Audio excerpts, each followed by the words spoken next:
Buenas noches a todos y a todas. Quiero decirles que me parece maravilloso que se haya juntado tanta gente hoy.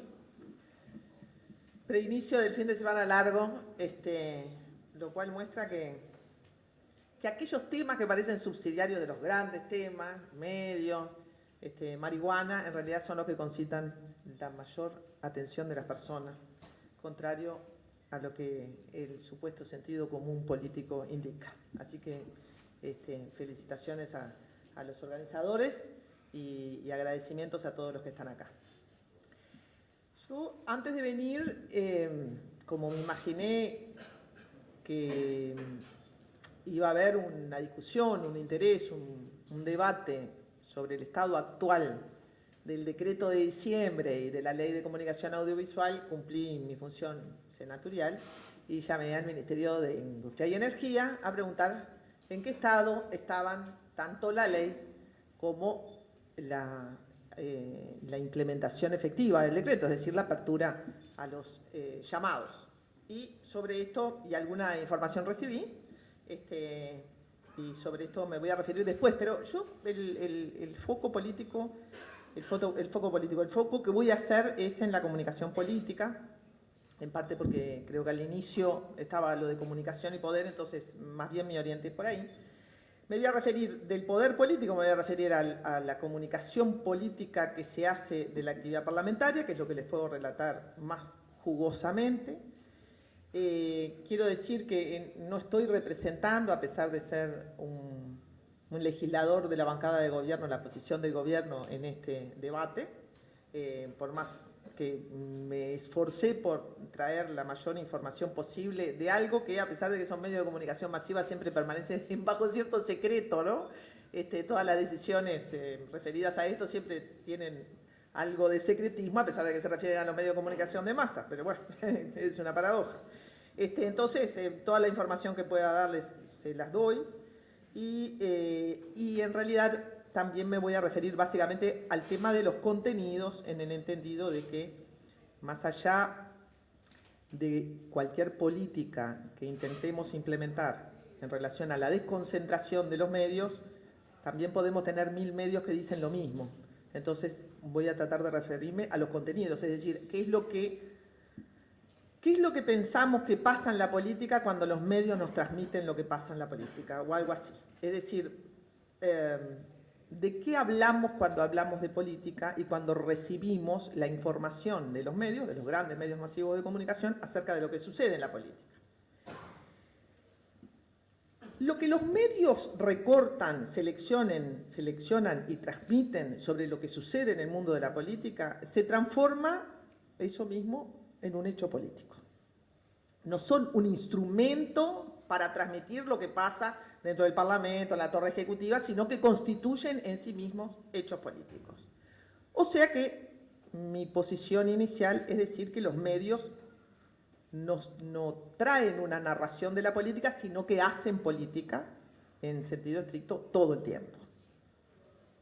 Por consiguiente, si los medios hacen política en la medida en que construyen, luego voy a dar ejemplos muy concretos, que construyen políticamente la realidad todos los días, mi pregunta es si están sometidos al escrutinio democrático, porque mal que bien, el Parlamento, el Poder Ejecutivo, los alcaldes, los intendentes, están sometidos a cierto escrutinio democrático. Siempre querríamos que fuera más, pero alguno existe. Sin embargo, creo yo que los medios no están sometidos al escrutinio democrático, porque parecieran que los medios no debieran estar sometidos al imperio de la ley, los derechos o las normas. Ellos sostienen permanentemente que pertenecen a la esfera de lo privado, pero en realidad son públicos. Defienden celosamente su pertenencia a la esfera de lo privado, de lo empresarial o últimamente de lo social. Pero, insisto, son públicos y debieran estar sometidos al escrutinio público, al escrutinio democrático de derechos, etc. Voy a citar a Tocqueville, La democracia en América, un texto viejo como la injusticia, sobre el capítulo 3, la libertad de prensa en los Estados Unidos. Tocqueville era un aristócrata francés que miraba con admiración y desagrado el experimento democrático que representaba Estados Unidos en su momento en relación a la desigual Francia, a la aristocrática Francia. La miraba con admiración y con desprecio porque a Tocqueville no le gustaba nada la democracia. Ahora hay muchos que no les gusta tampoco la democracia, pero nadie se anima a decirlo. En aquel momento Tocqueville se animaba a decirlo y decía, la soberanía del pueblo y la libertad de prensa son dos cosas totalmente correlativas. La libertad de prensa influye poderosamente en la opinión pública y en general sobre todas las opiniones de los hombres. Modifica las leyes y las costumbres. Y cito textual. La mayoría de las veces, las personas creen firmemente en las cosas porque las aceptan sin profundizar. Cuando se trata de cosas nuevas, desconocidas, las personas se adentran en uno de dos estados. O creerán sin saber por qué, o no sabrán precisamente en qué deben creer. Bueno, esto tiene más de un siglo y es absolutamente pertinente para describir lo que pasa hoy con lo que se cree que pasa en la política. El rol de los medios tiene que ver exactamente con esto, con lo que la gente entiende qué es lo que pasa en la política y qué es lo que no pasa.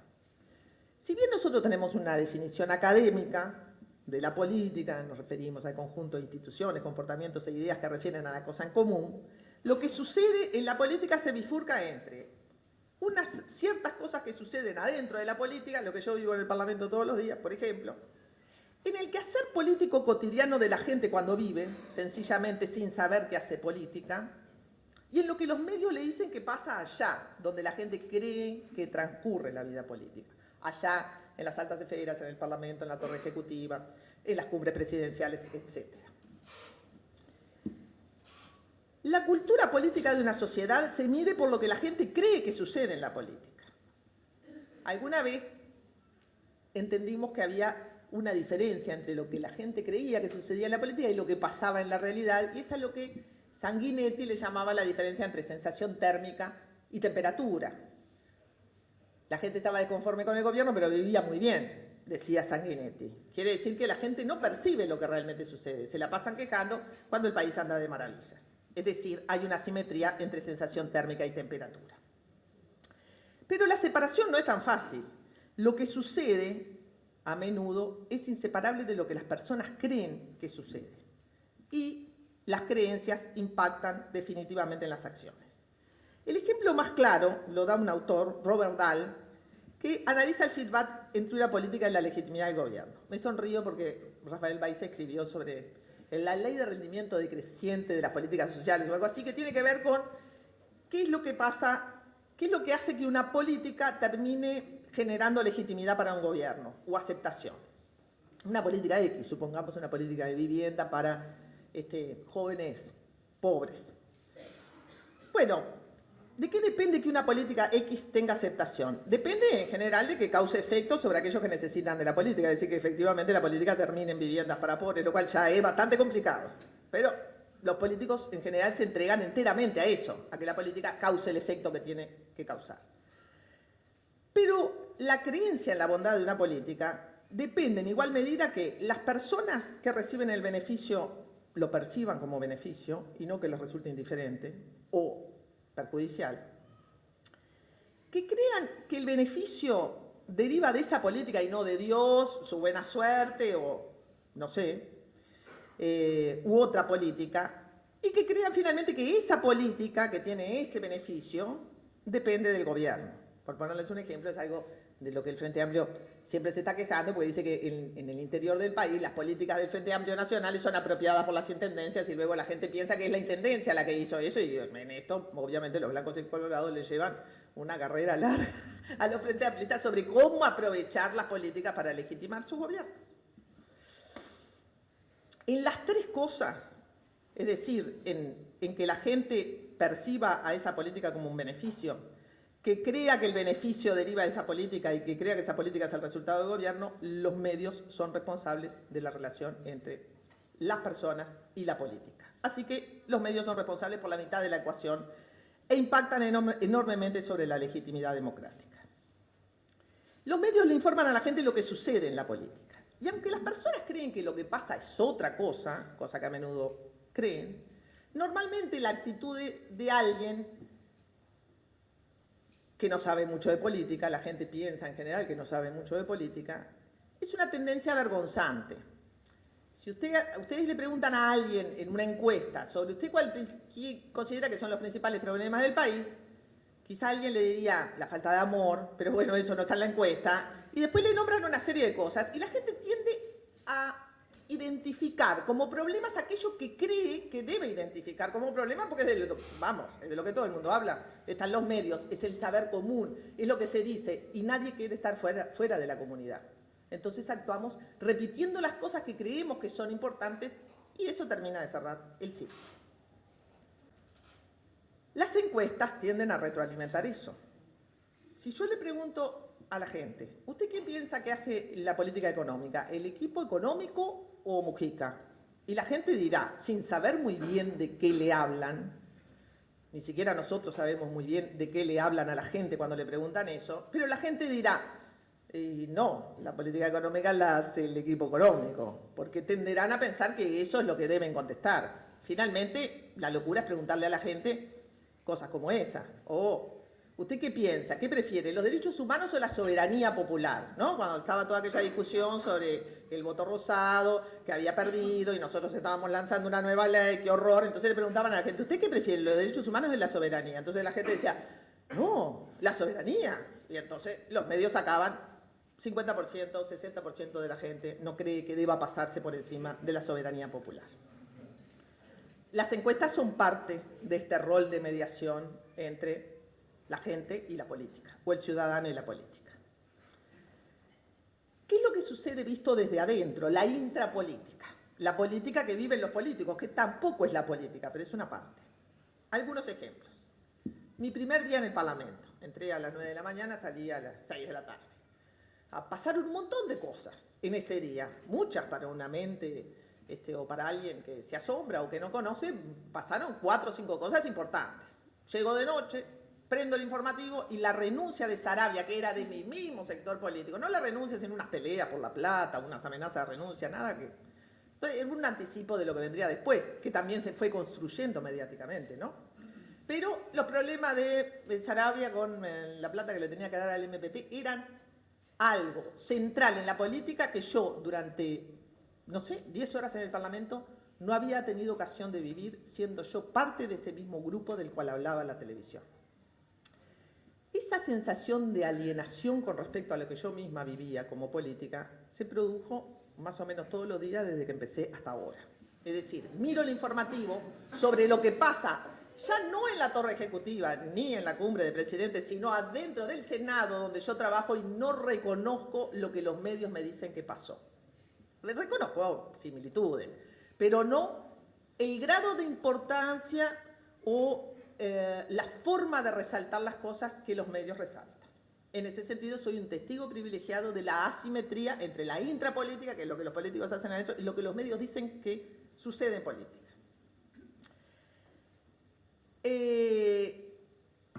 De la misma manera, en una sesión larga, que tuvo muchísimos temas, Curiel, que se sienta al lado mío, le hizo un comentario a Pablo Álvarez, que entraba como suplente de Rosadilla, suplente de Huidobro, le hizo un comentario sobre no viniste de traje. Estaba Curiel al lado mío y le hizo ese comentario a Pablo Álvarez. De noche todos los medios transmitieron eso y yo ni siquiera lo había registrado. Como nada que valiera la pena acordarse ni 5 minutos, 3 horas después. Y sin embargo eso fue repetido incansablemente. Esas son de las cosas simpáticas. En general las cosas que pasan no son muy simpáticas. No existe necesariamente correspondencia entre el relato y la cosa. Virginia Martínez, directora de Canal 5, fue llamada a la Comisión de Educación del Senado por el senador Penades por la película Crónica de un sueño. Yo tengo una página del Observador por aquí, donde el Observador releva variadas opiniones sobre el documental Crónica de un sueño, que es el documental que hacen unas personas que vuelven al Uruguay en ocasiones que el Frente Amplio gana. Todos despotrican contra el Canal 5, porque Canal 5 está partidizado, porque no respeta la objetividad, Gustavo Penades, Larrañaga, Fernando Amado, Luis Lacalle Pou. No hay una sola opinión de alguien que verosímilmente representa a Canal 5 o al Ministerio de Educación y Cultura. Quiere decir que esta noticia, ahora me voy a referir al Código de Ética Periodística, no respetaría uno de los puntos del Código de Ética Periodística y que alguien más tiene que hablar, sobre todo el aludido. Muy bien. Cuando yo presidía la Comisión de Educación del Senado, obviamente nunca fui entrevistada como presidenta de la Comisión del Senado, jamás, salvo alguna rara excepción, y entrevistan a Penades cuando sale. Bueno, las explicaciones de Virginia Martínez sobre Crónica de un Sueño eran absolutamente devastadoras con respecto a los argumentos, ¿no? Y eran explicaciones muy amplias y muy didácticas sobre lo que hacía Canal 5, la defensa del cine nacional, en fin, interesantes, además. Cuando sale Virginia Martínez, Penades habla y le dice a los medios lo mismo que había dicho antes de que hubiera pasado la sesión. Es como si la sesión no hubiera pasado, a él no lo habían convencido de nada. Le pregunto al día siguiente a Virginia Martínez si algún medio la había entrevistado para ver qué es lo que ella le había respondido. No solamente no la había entrevistado ningún medio, sino el propio Canal 5, del cual ella era su director.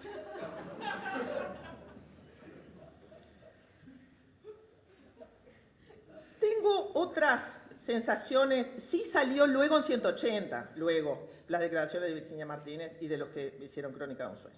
Mi sensación recurrente en las sesiones parlamentarias es que se filma y se levanta poco o muy poco, por pereza periodística, porque lo único que importan son las primeras intervenciones, porque los periodistas vienen a levantar cosas cuando están por venir los informativos, entonces obviamente los legisladores más vivos se las ingenian para hablar en la hora del informativo, no sé cómo hacen, pero lo hacen.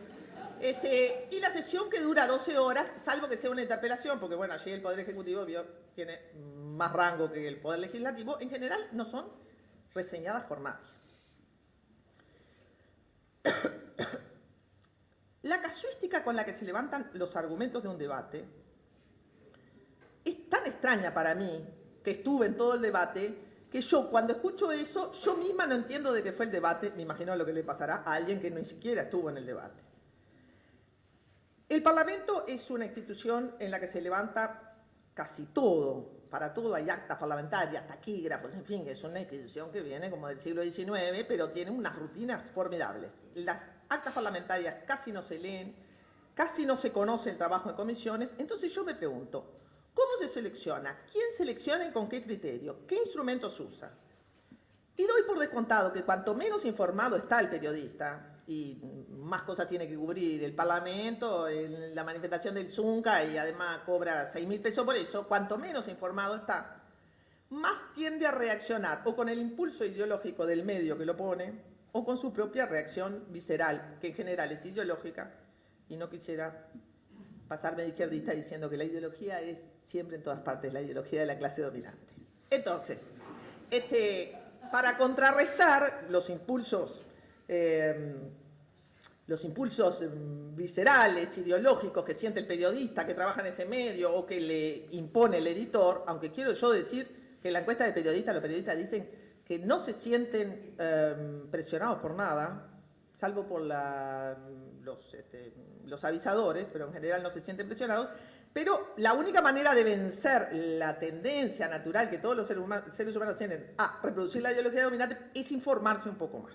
Informarse un poco más. Y para eso estoy trabajando para que se haga por lo menos un convenio entre la Facultad de Ciencias de la Comunicación y el Parlamento para reeducar aquella vieja profesión de los cronistas parlamentarios.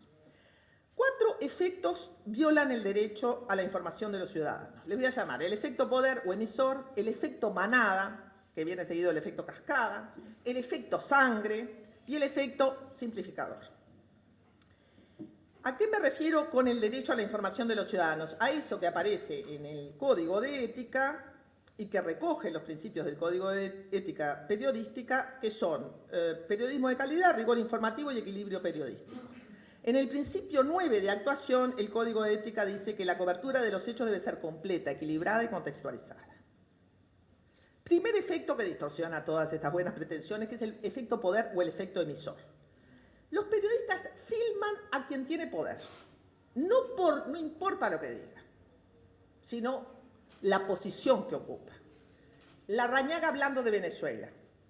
¿Qué importa lo que Larrañaga diga de Venezuela? No fue a Venezuela, no le importa el tema, no está en eso, ni siquiera participa en los debates cuando está el tema de Venezuela, porque es el jefe de partido y es importante lo que él diga sobre Venezuela. El Partido Colorado opina sobre algo, supongamos que es Ope Pasqué el que es miembro informante de la ley o es la voz cantante del Partido Colorado. No saldrá Ope Pasqué, saldrá Pedro Bordaberry, aunque solo haya hablado 5 minutos en la fundamentación de voto, porque lo que importa es recoger lo que dice Pedro Bordaberry. En general, se recoge lo que dicen las autoridades. Muy difícil que se recojan las voces alternativas y mucho menos los silenciados. ¿Cuál es el efecto de que siempre se recoja la voz de, supongamos, los presidentes de los partidos? Que los medios lo que hacen es reproducir el poder de los que ya tienen poder y violan uno de los principios del Código de Ética Periodística, que es el pluralismo. Obviamente, cuando se reproduce la voz de los que tienen poder, solo la voz de los que tienen poder, porque no hay tiempo para ponerlos a todos, entonces vemos a Bordaberry 700, 500 veces, o vemos a Larrañaga, o vemos a la calle en una medida que no tiene proporción con su actuación real en el Parlamento. Eso es así, pero bueno, no le vamos a pedir a los medios que hagan una cobertura que sea análoga a lo que sucede, pero que recoja lo que sucede. Cuando hacemos eso, lo que hacemos es reducirle a aquel que recibe la información el contexto de lo que en realidad pasó, donde hubo otras voces, se dijeron otras cosas, porque al mismo tiempo las personas que tienen poder, cuando le hablan a los medios de comunicación, no le van a transmitir lo que pasó, van a reproducir su poder, que es para lo que están. Entonces el vehículo está sirviéndole al emisor y no al mensaje. Ese es el primer efecto poder o efecto emisor. Por otro lado, hay una cosa graciosa de los periodistas, rara. Si vuelvo a utilizar el ejemplo de Virginia Martínez, si va Virginia Martínez a hablar de Canal 5, tiene que ir con el ministro de Educación y Cultura, porque esa es la regla y ese es el protocolo para las autoridades. Pero usted, que es periodista, ¿le va a preguntar al ministro de Educación y Cultura sobre lo que pasó con Crónica de un Sueño o le va a preguntar a Virginia Martínez? Creedme, le preguntan al ministro de Educación y Cultura y siguen el mismo protocolo, que es el protocolo que tienen las autoridades, pero no tiene que ser el protocolo que tengan los periodistas. Pero hay un fenómeno ahí de analogía entre el periodista y la organización política del poder. El segundo es el efecto manada. Si ustedes miran la televisión, en general me refiero a la televisión, después voy a decir por qué me refiero más a la televisión que al resto. Obviamente el pluralismo que hay en la prensa escrita y en la radio es infinitamente superior al que existe en la televisión. El efecto manada es que el periodista, alguien o algunos deciden preguntarle a esa persona y todo el resto de los periodistas le preguntan a la misma persona, con la consecuencia de que sale todo lo mismo en el informativo sobre esa persona. Para hacer esta comprobación tienen que mirar en cada entrevista que se hace cuántos micrófonos hay. Van a ver que en general hay manadas de micrófonos sobre las mismas personas, cuando lo lógico sería que, cumpliendo el principio de la pluralidad, hay tantos canales que entrevistarán a muchas personas y no siempre a las mismas. Pero el efecto manada es muy impresionante y no lo tengo todavía suficientemente estudiado. Al efecto manada le sigue el efecto cascada. Alguien dijo qué y los otros lo repiten hasta el cansancio. Levantan lo que dicen los diarios, lo levantan las radios y después lo levantan los diarios levantan el informativo de anoche y a su vez las radios levantan los diarios de la mañana. Entonces se produce un efecto círculo en el cual la noticia es siempre la misma y es muy difícil que aparezcan otras noticias vinculadas con eso que darían el efecto de contextualización que requiere el Código de Ética Periodístico. El efecto sangre. Les voy a poner un ejemplo bien simple. Había una larga discusión sobre la donación, el consentimiento para la donación de órganos, el consentimiento tácito. Es decir, si nosotros en este país esperamos que la gente done voluntariamente los órganos, se ve que todo el mundo está tan apegado a su cuerpo que no tendríamos órganos para ser donados. Entonces, Abreu participó e hizo un proyecto para que hubiera consentimiento tácito. Es decir, si me morí, mis órganos son donados. Hay que morirse en ciertas circunstancias, no en cualquiera, mis órganos son donados. Fue un proyecto que contó con mucha aceptación hasta que cuando llegó al Parlamento, no sé por qué tropezó en el Partido Nacional y alguien no lo votó. Y Abreu se sintió muy mortificado porque había trabajado mucho en ese proyecto. Nadie cubría nada sobre la donación, el consentimiento tácito, el derecho a la vida, el problema que tenemos con los órganos, etcétera, etcétera. Nadie, no estaban, no sé, tomando el café, pero ahí no había nadie. Hasta que Abreu le dijo alguna amarga palabra a Larrañaga, que desde el lugar donde yo estaba apenas si lo vi. Y Larrañaga le contestó, se levantó y le dijo algo en voz alta. En ese momento todos los canales de televisión vinieron y filmaron eso. Y eso fue lo que se reprodujo hasta el cansancio. Y la donación de órganos, esa quedó en la papelera. El efecto sangre, ¿cuál es? Toda pelea que haya en el Parlamento va a ser filmada, amplificada. Miren que esa pelea yo apenas si me enteré, porque era una pelea, no era nada. Pero aquello fue transformado en la gran escena de pugilato del Parlamento. Normalmente a los políticos nos preguntan por lo que dice otro político. Normalmente los políticos no tenemos la menor idea de lo que dijo el otro político, pero los medios hablan sobre sí mismos, los periodistas se entrevistan sobre lo que dijo otro periodista. Entonces, vos le decís, y yo qué sé, lo que dijo Lucía, ¿qué dijo Lucía? No, pero entonces lo miran a uno con asombro, como diciendo, usted es político, vive en la nube, no sabe lo que dijo Lucía, porque todos ellos saben lo que dijo, pero yo no. Entonces el efecto es repreguntar sobre lo que alguien le dijo. Bueno, ese es un efecto raro, pero es un efecto que busca la sangre. ¿Qué pasa si uno dice, aprovechemos la oportunidad que nos da Radio Sport, y dice, este es un buen momento para reflexionar? Inmediatamente los medios no van a decirle a uno, cállese la boca. Lo filman, luego no hace nada con eso y lo tiran a la basura. Quiere decir que cualquier otra reflexión que no sea la respuesta sangrienta a una provocación en la cual los medios además forman parte, es desechada como un mensaje poco importante. Por supuesto que el efecto sangre está en todos los medios en otro lado y tiene que ver con la cultura necrofílica, que va mucho más allá de los medios de comunicación, porque alcanza a comprender la televisión. Para pensar siquiera que si se le diera el tratamiento a la violencia que se le da a la pornografía, yo diría que pasaríamos horas mirando una pantalla en blanco, pero la cultura necrofílica allí está. Y en este sentido me parece que como la cultura necrofílica ahí sí ha impactado sobre la legitimidad del gobierno, especialmente las políticas de seguridad, ha habido una cierta discusión, un cierto debate que ha hecho que en el Código de Ética Periodística haya 3 artículos, no sé, creo que son artículos, destinados a esto. Y además el gobierno ha hecho cosas muy tibias como pasar el horario de protección al menos para arriba, pero alguna cosa se ha hecho. Finalmente, el efecto simplificador. A todos nos dicen, tenés que hablar 3 segundos, tenés que hablar 3 segundos. Sí, no hay problema, se pueden decir cosas tan importantes como Dios no existe o proletario del mundo unido en menos de 3 segundos, por supuesto. Ahora, yo me pregunto, muy bien, yo puedo hacer el esfuerzo de en 3 minutos pasar una consigna fantástica, pero el periodista también tiene que poder hacer ese esfuerzo, ¿eh? Poder decir en 3 segundos algo importante, por ejemplo, sobre la donación de órganos. Voy cerrando. ¿Por qué me centré en la televisión, en el análisis de la televisión?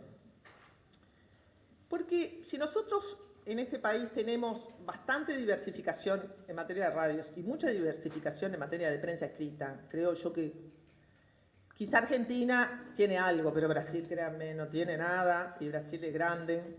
Y bueno, ni que hablar del resto de América Latina. En Uruguay hay bastante variedad de prensa escrita, diarios, semanarios, en fin. Pero ¿a quién le llega la prensa escrita y a quién le llega? La radio no, la radio es... Pero lo verdaderamente universal es la televisión. Ahora, es decir, el 100% de las personas miran televisión.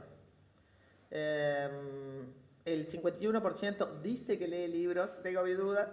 El 37% consume diarios o publicaciones periódicas. La diversidad es inversamente proporcional a la masividad. Quiere decir, aquello que es verdaderamente masivo, que es la televisión, es lo menos diverso. Lo que es diverso es lo que llega a un público más selecto. Y el público más selecto que le importa la diversidad, ya es selecto, ya tiene muchas fuentes. Si no tiene esta prensa escrita, se mete en internet, lee el libro, va al cine, en fin. Si lo único realmente universal, que es la televisión, se vuelve hegemónico, no tenemos ni democracia, ni pluralismo, ni libertad de prensa. Tendremos lo que tenemos, hegemonía. por una política de regulación de los contenidos. Yo soy de las que creen que sí hay que regular los contenidos de lo que se transmite. Los contenidos de lo que se transmite. Primero porque los medios son públicos, tendrán gestión privada, pero son públicos. O sea, como todo lo público tiene que estar sometido a una política de derechos. Las políticas de derechos no violan la libertad de expresión. En todo caso, la libertad de expresión termina donde empieza la política de los derechos. Si yo impido que esta mujer mire asesinar a su esposo 113 veces, lo que estoy protegiendo es un derecho, no violando la libertad de expresión del canal. Si las mujeres queremos imponer normas y regulaciones que acaben con el lenguaje sexista, con la incitación a la violencia, es porque estamos defendiendo nuestro derecho como colectivo. Eso no viola la libertad de expresión. Vamos, violará la libertad de mercado. Que es una libertad que vale la pena violar, en todo caso. ¿Cómo hemos conseguido que el crimen pasional se transforme en violencia doméstica? Bueno, por un esfuerzo permanente y continuo de denuncia. No se dice crimen pasional, no se dice crimen pasional, se dice el Código de Ética Periodística, se dice violencia doméstica. ¿Por qué? Porque las leyes, la inmensa mayoría de las leyes, tienen un efecto disuasorio, pedagógico y finalmente normativo. Es decir, ¿las leyes para qué sirven? Para disuadir a la gente de portarse mal y hacer cosas nocivas contra los otros, para estimular comportamientos sociopositivos y finalmente para castigar y recompensar. La regulación de los medios debería ir en línea con el sistema de justicia de un país y con las leyes de un país. Es decir, no puedo estimular el asesinato a través de los medios y por otro lado las leyes lo consideran uno de los mayores crímenes de la humanidad. Sobre esto no hay problema. Ahora les voy a poner un ejemplo más complicado. No puedo estimular a un golpe de Estado si quiero defender la democracia. Ahora, yo vi a los canales de televisión venezolana llamando al golpe de Estado cuando el referéndum revocatorio contra Chávez en el año 2004, antes de la revocación de, no me acuerdo si Globovisión, ¿no? Es decir, yo los vi llamando al golpe de Estado, llamando a tomar las calles, llamando, bueno, por supuesto, denunciando el fraude. Esa libertad de expresión no viola un principio elemental y democrático, y es que no podemos llamar al golpe de Estado, no podemos llamar a asesinarnos los unos contra los otros. Por lo menos la izquierda cuando lo hacía sabiendo que era clandestino. Bien, queda pendiente. ¿Es posible regular contenidos sin redistribuir propiedad? No sé, hacemos cosas y cosas tibias, pero algo hacemos. Aprobamos por rendición de cuentas que hasta 15 minutos los medios tienen que darnos su tiempo para campañas en pro del bien público, campaña por la violencia doméstica, campaña vaya a inscribirse a la Corte Electoral, campañas de ese tipo. Por supuesto que protestaron vivamente y todavía no lo hemos implementado, porque hay una parte de las leyes que cuando uno consigue aprobarlas, después se encuentra el principal escollo, que es implementarlas. ¿Qué cosas hay positivas? Bueno, según la encuesta, la inmensa mayoría... No, los periodistas son bastante jóvenes, casi el 40% tienen menos de 35 años, créanme que son mucho más jóvenes que el resto de la población. Existe el Instituto de Derechos Humanos, a donde fueron a recurrir la Coalición por la Comunicación Democrática para pedirle al Poder Ejecutivo que le diera una respuesta. Y finalmente, como parece que va a haber este apagón analógico en el 2015 y en octubre se termina toda posibilidad de conceder nuevas frecuencias, espacios o canales, parecería que tenemos un deadline. Y me parece que para eso está bueno esta charla. Y sentar algo en esta charla en relación a este tiempo que corre. Si efectivamente el decreto no abre el llamado ahora, no vamos a tener posibilidad de que se presenten interesados antes de la fecha de octubre que el propio sistema político se puso para privarse a sí mismo de la posibilidad de andar dando frecuencias a sus amigos. Quiere decir que el momento es ahora, la presión es ahora, y según a mí me dice Ortuño, del Ministerio, el subsecretario del Ministerio de Industria y Energía, la ley de medios de comunicación audiovisual está por entrar al Parlamento. Ustedes me dirán, sí, yo también digo, ¿y cuándo llega? Bueno, llegará en el primer semestre, me dice, y el decreto está a la espera de ser ratificado en la Torre Ejecutiva en este mes. Muchas gracias.